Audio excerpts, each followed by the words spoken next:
Hey, what is going on, guys? It's me, Parksy here, your coach of the Armados, bringing back the match today here for the Summer Showdown TTM Tournament Madness, where your Armados are going to be going against Super, Sana, Arashi, Mars, and Incognito. So we're going to be going against three people that are in our pool. This is the round one bracket game, so you guys do enjoy, make sure to go leave a like and potentially subscribe, because as long as I'm in this tournament, I should be uploading the videos unless my laptop does something crazy, which you never know. It's done that before, and I've had to record leagues during like power outbreaks, storms before, so there's been a lot of ridiculous stuff that's been happening during my time in uploading seasons before, so who knows. But we are here today, and our first battle is up against Super Sana. His channel will be linked down below. He is the only one out of the three, I believe, that I went against that has a YouTube channel, so make sure to go and check him out. I believe he is also doing a video from his perspective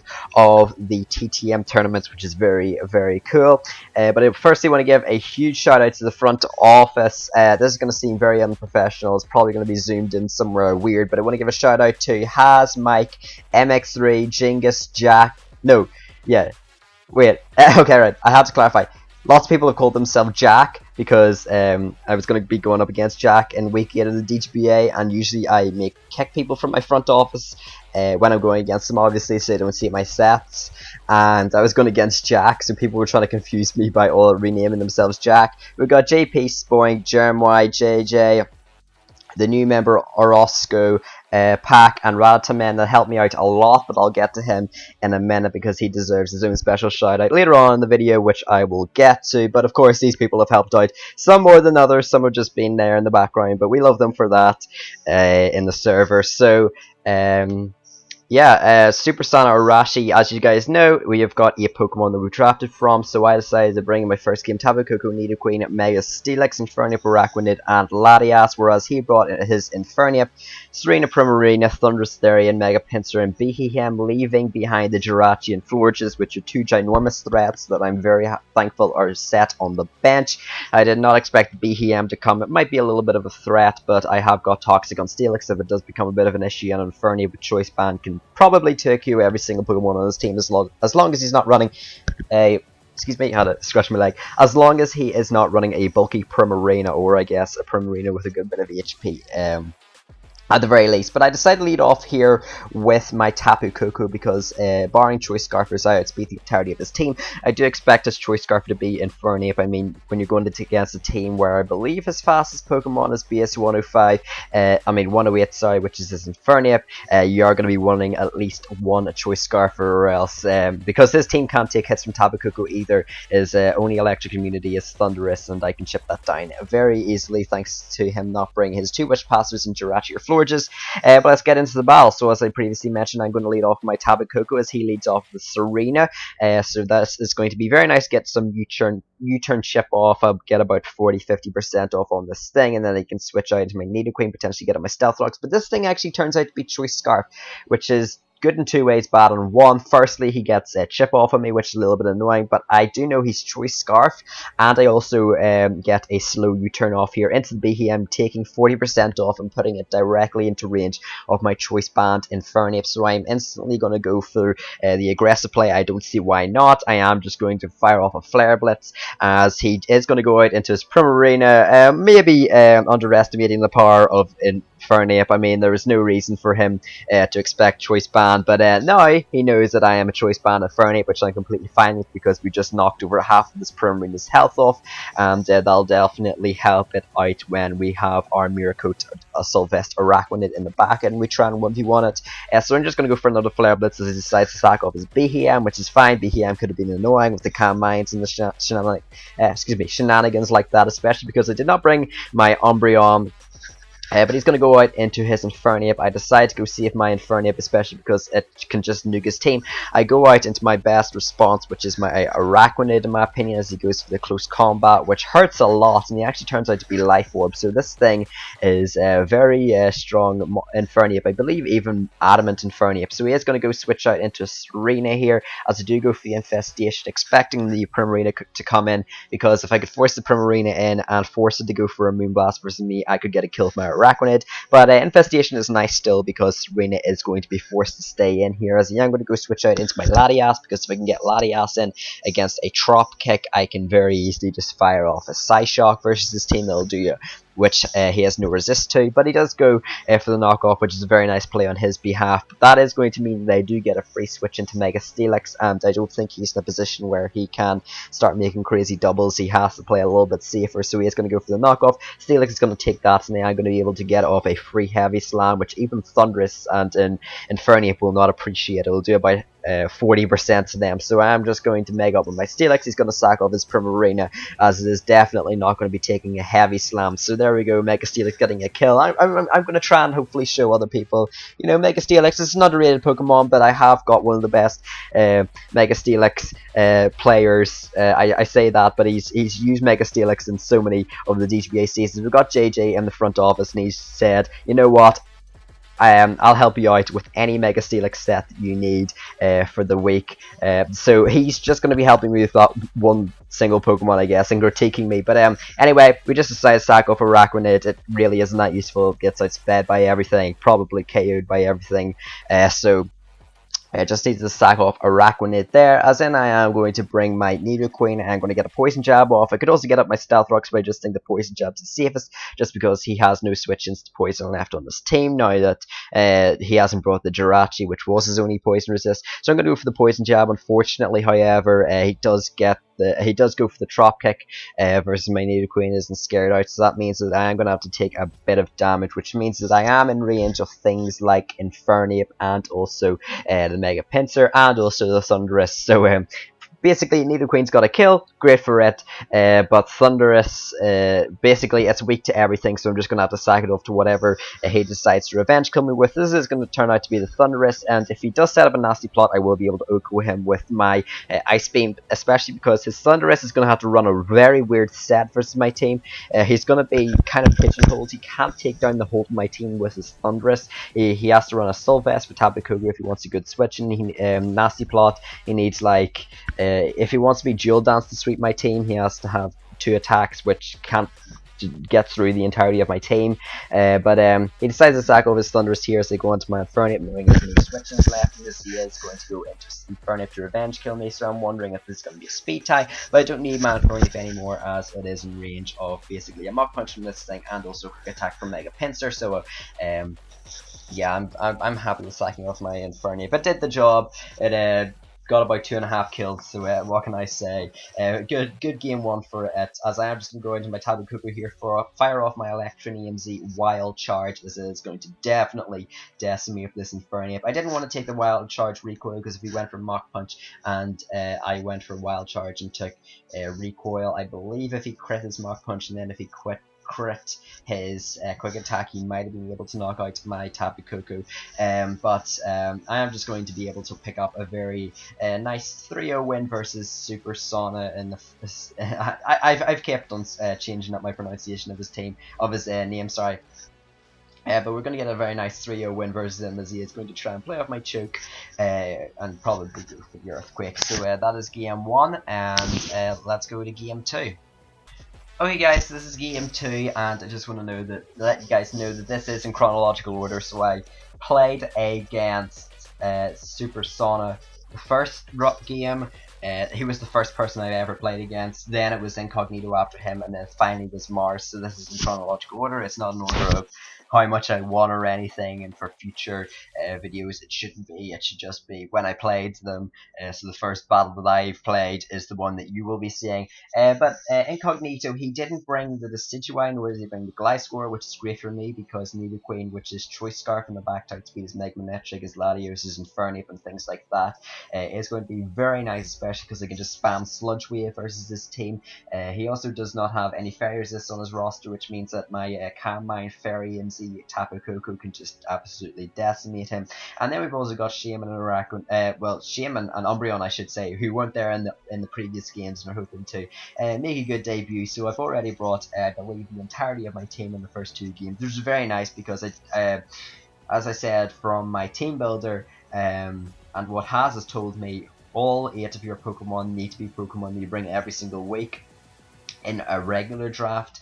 I'm very happy that they've managed to get all 8 of them into the first 2 games, and I think that really shows a testament to my team and how powerful hopefully it will be. So I decide to lead off my Infernape here. If he leads off with the Rotom Frost, I can scare it out. If he leads off with Tapu Fini, I can U-turn on it, because quite honestly I was expecting the Fini lead. I can even 1v1 the Mega Man Extra because I am an Assault Vest Infernape, just because it is my best check to Rotom Frost, because it is such a scary mon, because it does have the dual stab Bulk Beam coverage versus my team. But I am going to lead off my Infernape here. As you're going to see that I do make a pretty bad lead choice, as he is going to lead off with his own Latios, and that is going to scare me right out, and I'm going to be forced out into my Umbreon. Sure, he could have went for the Draco Meteor there, but I believe he had to have got a crit Draco Meteor to put me into range of 2 of them, so he just goes to the Psychic here, and I have got Pursuit on my Umbreon. I could have went for it there, but I valued the fact of getting a Wish up, knowing that he would either go out into the Fini or into the Infernape, because now I can get a free switch into my Tapu Koko no matter what. I know that I can take a hit and then get recovered by my Wish, which was my intention. So he's going to go for the Surf here. It's going to do below half, which is very nice, because I'm going to get my Wish, and what do you know, I have a full health Tapu Koko, and he has a team that has no resistances to Fairy whatsoever, so I'm going to instantly pop off my Fairy MZ and go for the Twinkle Tackle as he goes out to his Manectric, expecting me to go for the electric type attack, which I can't knock him too hard for. But no, I went for the Twinkle Tackle because it was just my safest play, so that's great. The fastest Pokemon on this team is gone. The Pokemon that outspeeds my entire team, barring Choice Scarf Nidoqueen and one of his electric terrain abusers. Speaking about electric terrain abusers, here comes in his second one, his Rotom Frost. And I'm going to be forced out into my Infernape. Could have made a bit of a cheeky switch into Nidoqueen here and then back into Infernape from the Blizzard. As you're going to see, this Thunderbolt does about 40%, which is quite insane, because I'm pretty sure this was a modest Rotom Frost. And it was electric terrain stab boosted, and we still took it very easily, as predicting either the Fini or the Latios. I'm going to go for the U-turn. I do have Dunk Shot on this Infernape, but it's best just to keep it in the back, just in case I will need to hide that bit of information. But he is going to swap out here. I am finally going to show the Pursuit of my Umbreon and get rid of that massive threat in the Latios, which is going to free up my Infernape and my Shaman a considerable amount, and if he was a Choice Scarf Latios, my Nidoqueen. In fact, just in the entirety of my team if he was a Choice Scarf Latios, I guess. But he is now going to choose to revenge me now with his Rotom Frost, which I thought was very interesting, because I do actually 1v1 the Rotom Frost, unless it has Toxic, and even if it does have Toxic, he'll still be whittling himself down, so he's going to go for the Toxic here, which I guess is a fair play. I was kind of expecting him to go for either the Will-O-Wisp or the just some sort of status move, mostly the Will-O-Wisp Blue, which is why I went into the Infernape for the first reason. But we still take the hit, so again he is going to go into the Tapu Fini, and I believe this is 3rd time the charm, or at least 2nd time, where we just go straight for the U-turn, get a momentum out of there. He is definitely scared that Flare Bits, and with good reason, because Rotom Frost is really his only half response to Tapu Koko that he has in the team. So I'm just going to go here, fire off a Thunderbolt, maybe scout out his Rotom Frost set. I know he is like max special attack, but I want to see if he is running a bit of speed, a bit of HP, as this damage reveals that he is pretty much max HP, max special attack, so that is great to know. It means that my Shaman probably now can outspeed him. As I go for the Calm Mind here, I can take a Blizzard and then another Blizzard when I Calm Mind up again with these Calm Mind boosts. But actually he goes to the Thunderbolt here, most likely expecting my Infernape switch again. But no, I am going to be staying in here quite confidently and knocking out this Rotom Frost with a +1 Dazzling Gleam. And before you know it, we have got a Tapu Koko versus a team at +1, and the Electric Terrain still up. He's going to go in as Lycanroc. The only way he beats me if he is Focus Sash, so I take my risks. I go for the Thunderbolt, and I am able to knock out the Lycanroc, so that is a very annoying Pokemon down, especially because Lycanroc is a Z user, so that means that there are no Splintered Storm Shards for him, which is very nice, because Lycanroc was such a scary Pokemon versus me. I literally had to run Scarf Nidoqueen and Rock Resist Berry Araquanid to counter it. As he goes out into Infernape, it is a roll to knock him out with Thunderbolt, definitely not in my favour. It was like 92% like 103 or something ridiculous like that. Like, it wasn't wasn't in my favour whatsoever, but I felt that it was the best option for me to preserve differential, so he is just going to go knock himself out due to the Flare Blitz recoil, and my Tabu Koku is going to go down. As well as here, I can either choose to finish off the Nidoqueen, to finish off the Tabu Fini with my Nidoqueen or Shaman. I choose to go with Nidoqueen just because you guys don't realise how many leagues I've been in, and I wanted to get Nidoqueen and I haven't, and I've been so frustrated. I want to use this Pokemon to its full potential, because finally I have it. My goodness, I've been waiting so long to have this Nidoqueen. And sure, I do have a Max Spadef Shaman in the back that could have very easily taken on this Tapu Fini and was designed to take on this Tapu Fini. But again, you know, like, I'm not going to be super try hard this league. I'm not going to try and like sweat to try and get the highest amount of differential as I can. I'm gonna have a little bit of fun, and yeah, sure, he could have crit me with a surf, and I could have been down a bit of differential, which might have mattered potentially if Mars beats me in the third game. But I just felt like, you know what, might as well get a Nidoqueen, might as well get a kill with this Pokemon that I've worked so hard to try and get, and I'm super happy that I've got. So that is us up to +8 differential with a 2-0 win. And by this stage, Arashi was 0 and 2, Incog was 1 and 1, and Mars was 1 and 1. So it really came down to what I did with Mars, because I was basically through versus Mars. Whereas Incog and Mars were the only people that really were up to that. Because you have to advance into the second round, only 2 people can. It's the top 2 people. So I was pretty much guaranteed to be in, and it was basically versus Incog and Mars by this stage. So it was really up to my game versus Mars. If Mars beat me, then he got through. If I beat Mars, then Incog got through. So yeah, let's go to that game. So right off the bat, preparing for Mars was such a nightmare. Honestly, his team was so scary. He's got Mega Blades, Aurora, Zygarde, Alolan Ninetales, Drapion, and Skarmory, which is the 6th City Brawl versus me. Fortunately, he did leave Suicune on the bench, which was a bit of an annoying Pokemon. I do see why he didn't bring it though. I have got a Tapu Koko and a Shaman and stuff like that, like an Araquanid that can't get burnt by a Scald. And he also left Armaldo on the bench, which he drafted. And you guys know Armaldo, the legend.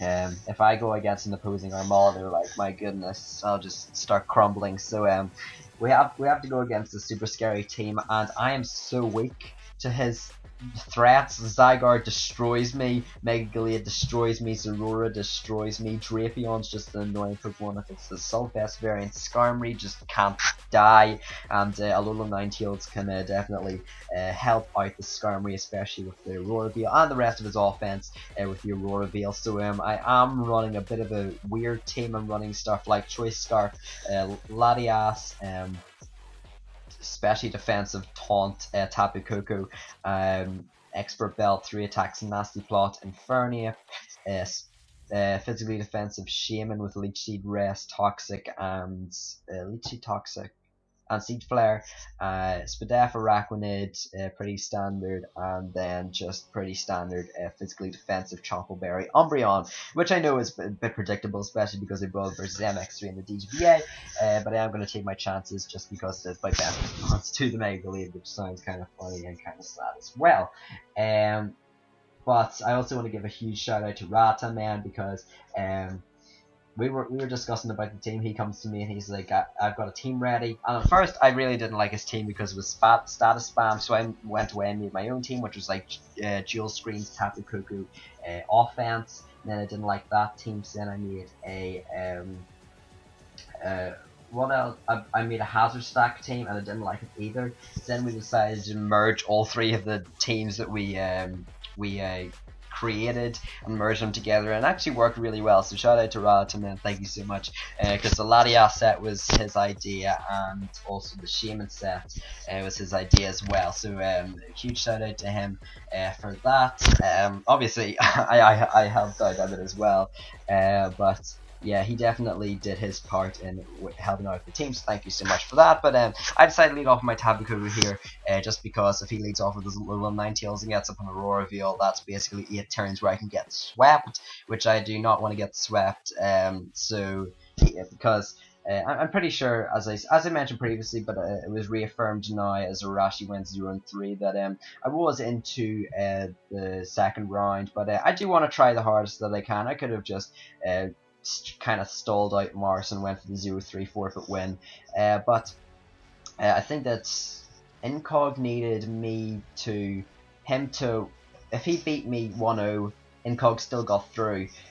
So it was really down to me trying to play the best I could. So I wanted to play the best I could just because the pool that I was in was very competitive in my opinion. So I felt that it was a really good just finale to have, just where it was a bit intense and not me trying to purposely mess up. I am going to lead off my Tabu Koko here as he leads off with his Aurora. Instantly, I'm making a little bit of a misplay here because I should have probably stayed in my Tabu Koko, but I decided to instead go out into the Shaman because I know I can live Electric Tree and Plasma Fist into Fire Punch. So Tabu Koko, I could have just Dazzling Gleamed this thing, but he is going to go for the Plasma Fist here. We are easily going to take it because we are Shaman, we're max defense, and he is going to reveal that he is a Life Orb, which is very nice because, especially with heal shipping down on him, that is definitely going to wear him down. I don't have Stealth Rocks on this team, just I couldn't fit them on. Nidoqueen and Steelix really did not have that good a matchup. So here, I actually misread Thunderwave on my Latias's Thunderbolt, so I was like, oh yeah, I'm going to double here and get a Skarmory, but no.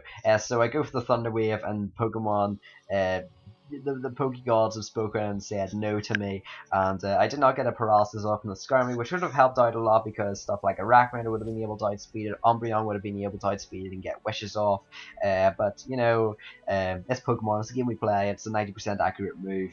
Let's just hope that I get to connect all the other 90% moves that I use in the rest of this season.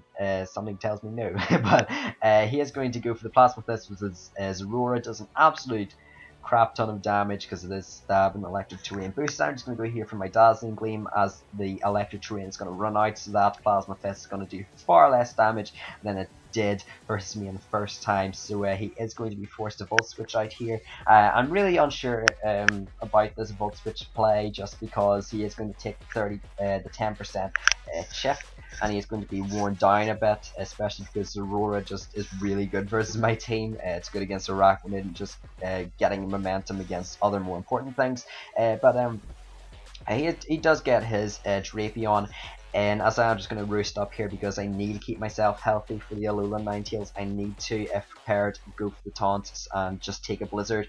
As here, my most useless member of the team was Arachnid. Drapion was just hard to prepare for in my team, so yeah, I just kind of let it run rampant a bit, I guess. But we are going to take the Poison Jab, and we're just going to go far off a Liquidization. I know that we're basically cycling off the Arachnid, but any chip that I can get off on this Drapion will help me out a lot, especially for my Tapu Koko. So I'm going to get off my Liquidization, which is going to be doing about half health to him, and that does put him into range if he is an SD variant.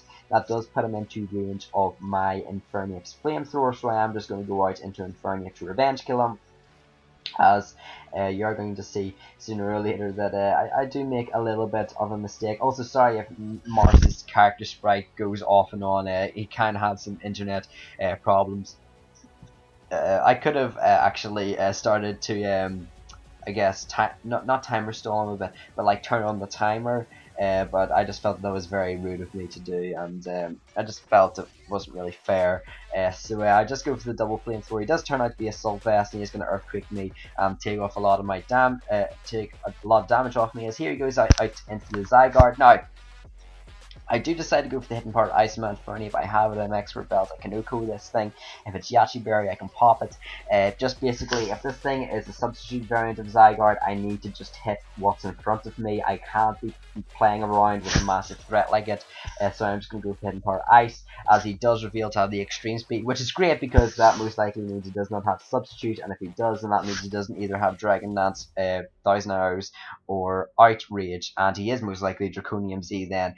So I'm going to go out into my Shaman, and I can just fire off a very nice Seed Flare potentially, but I go for the Leech Seed instead, predicting the Skarmory to come out just because I want Shaman to be a little bit more healthier, as we're going to get our Leech Seed off, and it's going to very much this is going to force him to switch out a bit, as here I am just going to make the pretty obvious play into Tabu Koko. He might set up Stealth Rocks here, I don't really know, but I'm just going to go out into Tabu Koko. As you actually see that he is going to be able to go out into the Alolan Ninetales. I don't know if he expected me to double out into Tabu Koko or if he expected me to stay in with Shaman potentially, but this is my response to the Alolan Ninetales, so I'm really not going to I'm not going to be upset, I guess.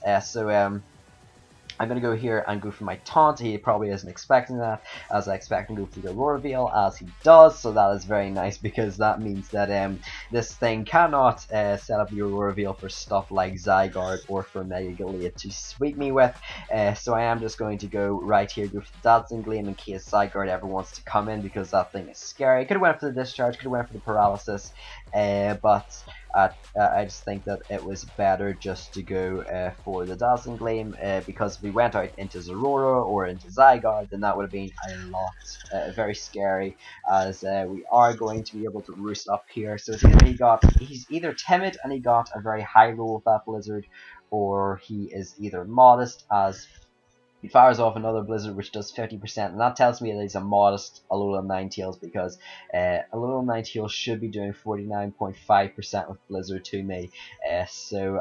Yeah, bit of an interesting modest set, but it did work out. So here I am predicting him to protect me to go for the last ditch effort taunt. So I am going to go for the Roost here, as he does go for the Blizzard, which is great. Heal is gone. He now has to try and connect 70% accurate Blizzards, and I am out of range of them, and also we cannot set up Aurora Veil.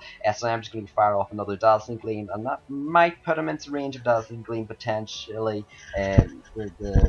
Another Dazzling Gleam depending on rolls, as he is going to go for the Aurora Veil. I think that was a misclick where he might not know heal mechanics or slash Aurora Veil mechanics, but you can only use Aurora Veil when heals up. So I am just going to go out. I'm just going to go for another Dazzling Gleam, as he does go out and scar me. There's no reason to predict.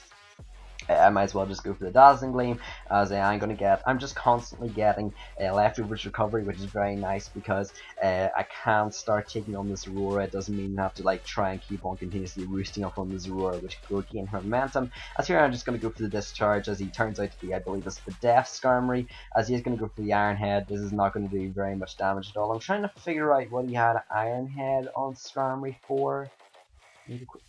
I don't, maybe Tabu Koko, but it didn't really do that much damage. I don't know, maybe chip down Tabu Koko, as here I am going to go for the Roost, as he tries to get in his Aurora to heal it back up with the Volt Absorb, but that is not going to happen. I'm going to play it slowly. I know that I am down, so I should probably be making some very crazy plays, but right now I'm just happy in the position that I'm in, because his Aurora is weakened, his Alolan Ninetales is weakened, I know the Zygarde set, I know the Skarmory set, so I am just going to go fire off another Dazzling Gleam, and that confirms that I can put him into range of Discharge, so I'm just going to fire off another Discharge. If he expects it and goes out into the Zorora, great, you've got your Zorora about 30% health back, but I can 1v1 his Zorora with my Tabu Koko as shown previously, so I'm just going to knock out his Skarmory, which is great. That definitely opens the way for Shaman. If I can knock out the Alolan Ninetales, then Shaman might just be able to wall out his entire team. So he is going to go out into the Zygarde again. I can't risk this thing going for 1,000 arrows. It does live a Dazzling Gleam for my set, as here he actually goes to the Earthquake. I didn't even clock that he didn't need to use 1,000 arrows versus me. I'm so used to seeing Zygarde just use 1,000 arrows, I didn't actually realize that he didn't need to use 1,000 arrows versus me, because the only reason he had needed to use 1,000 arrows is for Latias, and my Latias is the flying type, dragon type, they can still hit with Dragon Stab. I still think 1,000 hours might have been slightly better just because of the ability to just spam it, but Earthquake might have played into some damage rules, I don't really know. So I am just going to go here, double out into my Tabu Koko, trying to make him desperately burn the Draconium ZZ move, as you see that the Plasma Fist is going to do a heck of a lot of damage from the Aurora, but we are living, so that is very good. So I'm going to go now for the Dazzling Gleam, pick off this Aurora, so it is no longer a threat to my team and to my Umbreon, because if a Zorora was running close combat for stuff like my Mega Steelix and my Umbreon, it would have been able to pop my Chople Berry, putting me into range of Mega Gallade afterwards, because with the Chople Berries, Umbreon can live a +2 close combat from Glade. So I do switch out here into the Latias, expecting him to go for the Zen Headbutt. He's not in range of Dazzling Gleam. Dazzling Gleam does about 50-60%, so he is going to hit me with the Zen Headbutt here. And in hindsight, I do misplay a little bit here. I should have went for the Psy Shock here, but I ended up going for the Thunder Wave. I don't really know why. I definitely messed up there, so apologies to everyone who is watching. I didn't really I didn't really think through that play. I kind of just came home, I believe about half an hour before this battle took place. I had already done a battle the same day, so I was a little bit burnt out. So he is going to fortunately, however, get paralyzed, which I guess is a very nice thing because he would have probably went for the Aurora Veil there. So I am actually going to end up going for my Dazzling Gleam, as you are going to see that this actually doesn't knock out his Alolan Ninetales, and he is actually going to be able to break through the paralysis, and not that, but he is also going to be able to go for the Crit Blizzard, which I don't think minded too much because he still would have put me into a heal ship range. So you know that's some hacks burnt away at least. So I just can revenge this thing with anything that I want to, as I am going to go out into my Latias, and I'm just going to go ahead and fire off an Ice Beam, and even if he does go out into the Mega Lead, I can still get the chip off with Ice Beam that I need to put it into range of an Umbreon's Foul Play. So that is going to be very nice, as he is going to go out into his Zygarde, as you're about to see in a moment. And really here I decided to go out into my Shaman. Umbreon can check both of them. Latias is nice because it means that he can't lock himself into Outrage. So I just go out into my Shaman here, as he's going to go through Extreme Speed. Unfortunately, however, I did lose my Tapu Koko to the Alolan Ninetales, which means that I am going to have to just take the hit with Shaman, with Draconian Z with Shaman, and that will definitely knock me out. I'm not sure if the crit played into it from the Extreme Speed, but all I know is that Zygarde's a strong Pokemon, so I don't think it did. I can't really remember the damage calc off the top of my head, but he's going to knock out my Shaman with the Draconian Z Outrage, as I do get off my Siege Flare, get off a little bit of chip, as here I am going to go right back into my Umbreon, and I am just going to go fire off a Foul Play, as he does decide here to go out into his Mega Lead, thinking that this thing can actually check me, that the Mega Lead can counter my Umbreon, but no, Umbreon is my counter to Mega Lead. In fact, as he is going to see that the close combat comes out, we are going to be able to take that, and we don't even take half health. Let alone get knocked out. So I am going to be able to knock out the Mega Lead. This is why I love Umbreon. Umbreon is just so unbelievably fat, as I am going to speed this up a little bit near the end, because firstly, no, I was about to say I misplayed again, but I do think I did. So basically here he's going through Outrages. I go for my Foul Play to get him into range of a secondary Foul Play, and here I have to stall him out of Outrages. I need to get him into the range where he isn't in the range where he gets confused. I don't know if it would have been better for me to go to try and knock out my Umbreon, get confused, and then go for 30% chance for him confusing himself and hitting himself in confusion when going for speed against my Latias, or it would have been better just to do what I did and sit in front of him and go for Protect. But he is going to be forced to E-speed my Umbreon because I reversed his Outrages and I forced him back to 1. Outrage lasts 2 to 3 turns, so he would have been forced to Outrage me, and my Latias outspeed with Ice Beam as well. So I did win that battle 2-1. Very, very close battle to Mars, but we are through with 3-0 win and a +10 differential into round 2. Thanks guys for watching this video. Hope you did enjoy, and goodbye.